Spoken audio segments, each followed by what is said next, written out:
This is a critical moment in this competition. Emily King is clear so far and is in the last third of the course. The only person still to go with a better dressage score than her is this man here, New Zealand's Tim Price and Vitali. What an exciting horse this is. And still you feel there are many, many years ahead of this combination.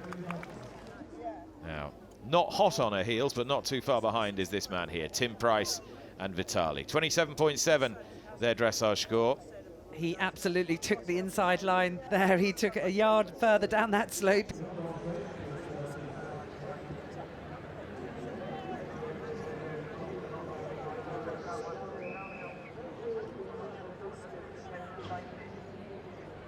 Tim Price, talking about smooth customers. He has absolutely set out meaning business on this horse, as you would expect. Tim, yet to win badminton, but you always think with him, it's a matter of time. Badminton late.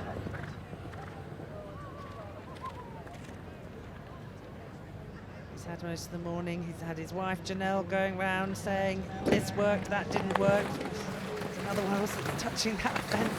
And they're a real team, and they walk the course together, and they have a team of riders with them. They're so happy to help any younger people coming into the sport.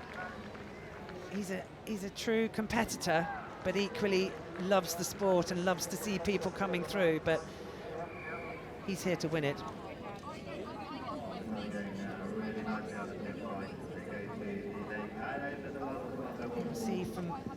See the ground conditions haven't seemed to have changed. If anything, the horses are travelling even better. Here's Tim Price and Vitali.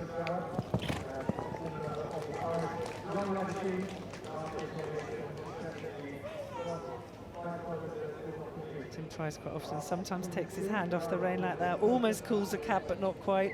Andrew Nicholson used to be the same, but stays so much in balance with his body. So soft with his hand, you know, the horse is guiding the horses along, not telling it, guiding it. Just keeping them, every time you take a pull, you're taking seconds away.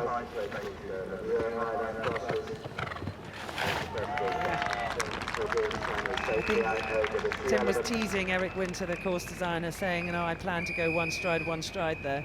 And Eric Winter looked at me and raised his eyebrows, and I did agree as well. I think he was taking the mickey.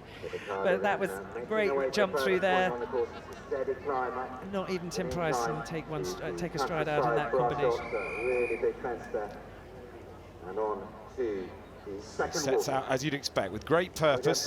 You get your first idea of how Tim's doing against the time in a moment.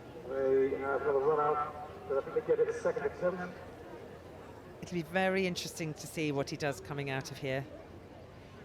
This horse isn't the best of show jumpers on the last day, so he will need to have as much of a start as everybody else, and he has gone straight. I thought he would have to. The way that the course is going, he needs to be on that time. He wants nothing added, because he might need those on the last day, especially Emily King's horse is such a good show jumper, and William Fox-Pitt's Grafenacker's got better. Wouldn't be her strongest part of phase. But Vitali, they've been down to Spain on the Sunshine Tour over the winter, so Tim would have been working on that show jumping. But no more penalties added with this time, so that was great to see. Interestingly, going round the tree, they obviously feel that they can keep the flow round to get straight. To get the 3 strides across there, yeah. They would have discussed that, studied that. Just don't want to be taking too much of the energy away from the horses. There, beautiful stride. And he chose the left-hand side. It was very much personal opinion for the riders.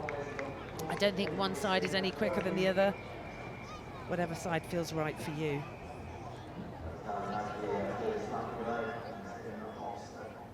And of course, Janelle Price won badminton in 2018 on the brilliant Classic Moet.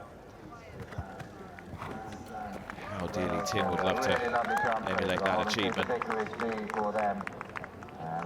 But is he going to be quick enough across country? That's the question we're going to ask now. They've looked like they've kept up a really consistent rhythm, quick rhythm all the way around.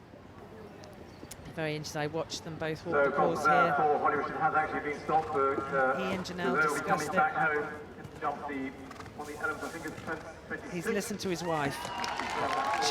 He was thinking I might go 4, and she was saying, I think you should go 5. So just to recap, the fastest cross-country round today was Lucy Latter. She got 0.4 of a time penalty. She was just a nick outside the time. William Fox-Pitt got 2.4 time penalties. He's currently in the lead with a score of 33. Tim's overnight score was 27.7, and he's got a minute and 10 to get himself home from here before the time penalties start clocking up. So you can do all the maths now. I think it's going to be very close, very close. If this horse, he's not going to be able to afford to set up too much. He met that on a really perfect stride. He's not going to be far away. This is exciting stuff. Jumping that quick route out of the lake, out of the pond, has really played in his favour. And he can just let the horse really travel down this hill and do minimal setup before this oxer. And just watch him get his shoulders back so the horse can put a clean jump over. Beautiful over those big oxers and straight into the driving seat. 20 seconds. 2 to jump. This has been a masterful round. Has Tim Price timed this to perfection? Just the last to jump. He's going to get penalties, but how many is the question? 0.4 for every second over. William Fox-Pitt on 33, and Tim Price goes into the lead on Vitali after the cross-country phase. Is the popular Kiwi within touching distance of a first badminton triumph? He should be pleased with himself. He's just unclipping his air vest. He has done a masterful round with this horse. He took the chance to jump the quick route out of the pond, and that's why he's here. He wants to be the winner. He knew, like as William said, he didn't want to take that chance. Quite rightly, in the situation, you make that decision as a rider, but that has put Tim in front. So what an incredible day. One of the aspects of it being an incredibly open competition where anyone could win is that anything could happen to anyone, regardless of your name, regardless of your experience. It was a dramatic day of cross country. Tim Price and Vitali move into the lead, the horse that has 3 down every time. What have they done over the winter? He's jumped some meter 35 internationals. Has he done enough to try and hold on? As he says, when you're defending, it's so much more difficult than attacking as well. In the first attacking place is William Fox-Pitt and Grafenacht on 33. One of the rounds of the day, you have to say. What an incredible ride it was from Lucy Latter and RCA patron saint to be just 1 second over the optimum time. Emily King and Valmy Biats vying to become a second-generation badminton winner following in the footsteps of her mother Mary. Sarah Ennis, Irish Olympian, is in 5th with Grantstown Jackson on 40 penalties. Then it is Caroline Powell, Greenacres Special Cavalier. And here we see them within 3 poles of the lead.